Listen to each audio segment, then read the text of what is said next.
Hi friends, this is Raj from South California, Christ Words First Ministries. Today, in brief, we will try to find out where did this saying come from.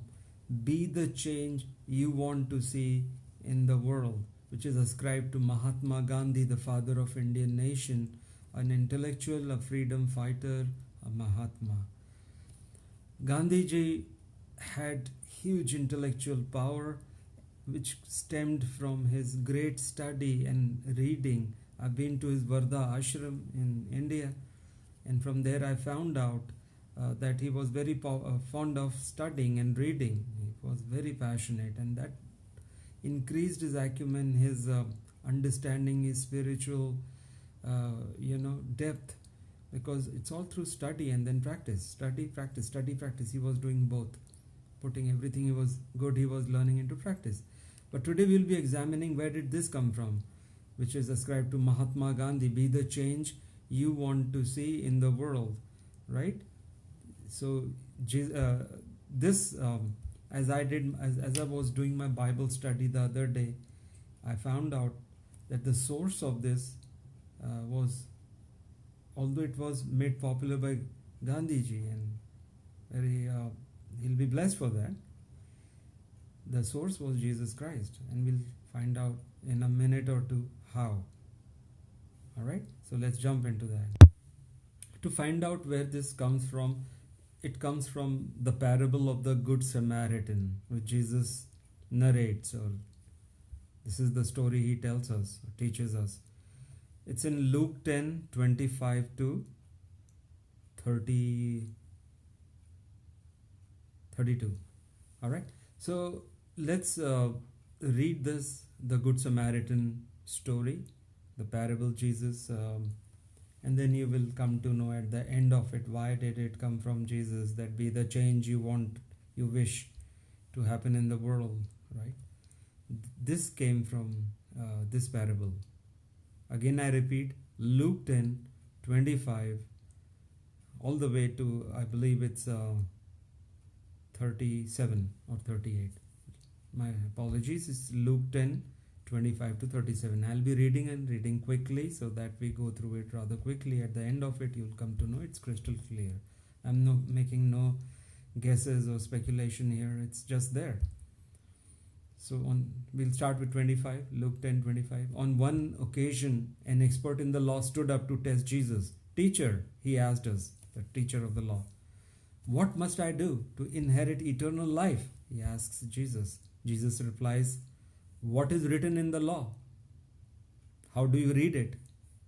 What is written in your law? Jesus replied, counter questioned him. He says, love the Lord your God with all your heart, with all your soul, and with all your strength, and with all your mind, and love your neighbor as yourself. And Jesus gives him a thumbs up. He says, yes, you got it right. I mean, that's what I'm saying that. He says, you have answered correctly, says Jesus. Do this and you will live. What Jesus is saying is, to inherit eternal life, what you have to do is love the Lord your God with all your heart, might, and soul, and love the fellow neighbor, the fellow human being as yourself. Now I'm happy I'm reading this so you get the message. Jesus did not ask this guy to come, believe in me, follow me. He just said, love God with all your heart, might, and soul, and love the neighbor as yourself. When you do this, you will be saved. This is what Christ says. Alright, so, but that guy is a little haughty, like a pride-filled teacher of the law. He says, he wanted to justify himself, so he asked Jesus, who is my neighbor? He asked Jesus. Now this is a haughty question. Who's my neighbor? As if he doesn't know his neighbor. Or maybe he's just asking, I'm just assuming, or maybe he's asking, he wants to know specifics. What neighbor is Jesus talking about? In reply, Jesus says, a man was going down from Jerusalem to Jericho when he was attacked by robbers. He's now narrating the Good Samaritan tale, by the way, the story of the Good Samaritan. So a man was going down Jerusalem to Jericho where he was attacked by robbers. They stripped him of his clothes, beat him, and went away, leaving him half dead. A priest happened to come down the same road, and when he saw the man, he passed by on the other side. I'm not interested. I don't want to help this guy. Like, I might get hurt. So to a Levite, when he came, Levites, priests are teachers of the law and keepers of the law. So to a Levite, when he came to the place and saw him pass by on the other side, so he also thought it's too risky or it's inconvenient or whatever they thought, but they did not help, is the bottom line. But a Samaritan, as he traveled, came there where the man was, and when he saw him, he took pity on him. I'll just break off for a second, friends. Samaritans were half pagans, half Jews, neither full Jews nor full pagans. They were idol worshippers. They were not considered worthy to be even communicated or spoken to by the Jews. They did not like them. So there was this. That's why Jesus is talking about somebody who's not even a believer in today's term, who's not a follower. And in fact, he does something which is not good, like idol worshipping or whatever by that in those terms. And he was a half pagan, but he was the man who had compassion on this poor man lying on the street, half dead, attacked by the robbers. So I'll continue from Luke 25:33 to 37. Here lies what we are looking for, or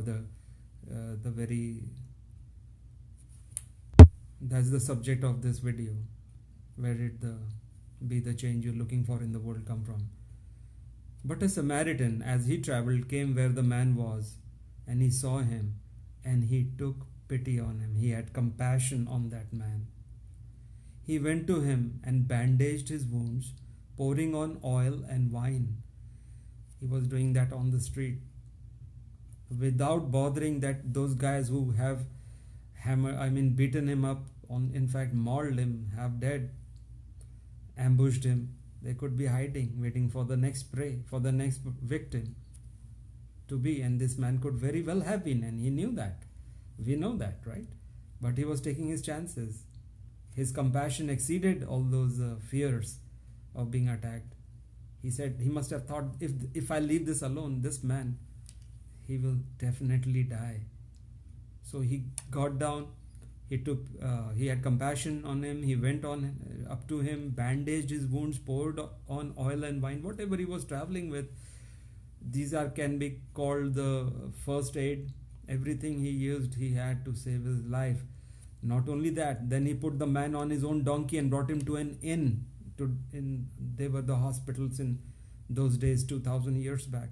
He put the man on his own donkey, brought him to an inn, and took care of him. The next day, he took some money and gave him to the innkeeper, who was like, let's say, today's hospital owners, doctors. Look after him, he requested, and said, when I return, saying, I'm going to return again, second time. Does that remind you of Jesus? He's going to come back to see how we are doing.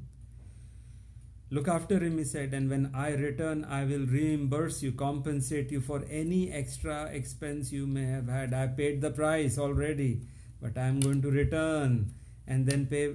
If there is anything left, I will pay even that, but I want this man to be well and healthy.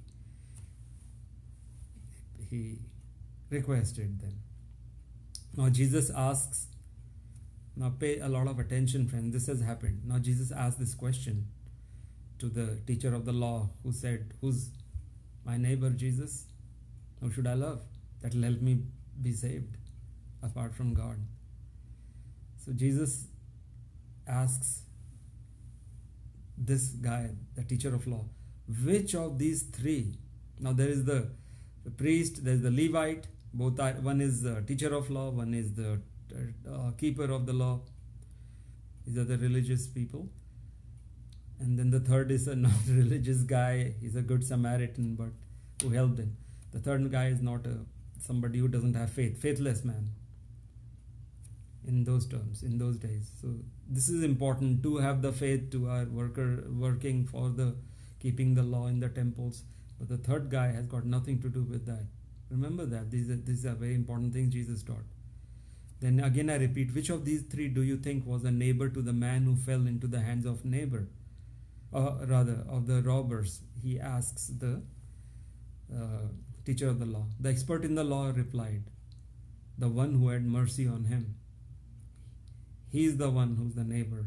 He realized that what Jesus is asking, he understood. Which of these three, again I repeat, which of these three do you think was a neighbor to the man who fell into the hands of the robbers? The expert in the law replied, the one who had mercy on him. Jesus told him, go and do likewise. This is where Gandhiji caught, friends. This is where he caught. You be the change. What does Jesus mean? You go and do likewise. Jesus says, you do what the Good Samaritan did. Now going back to the beginning of the story, remember what did that teacher of the law ask? Who's my neighbor? He was being haughty, prideful, trying to justify himself.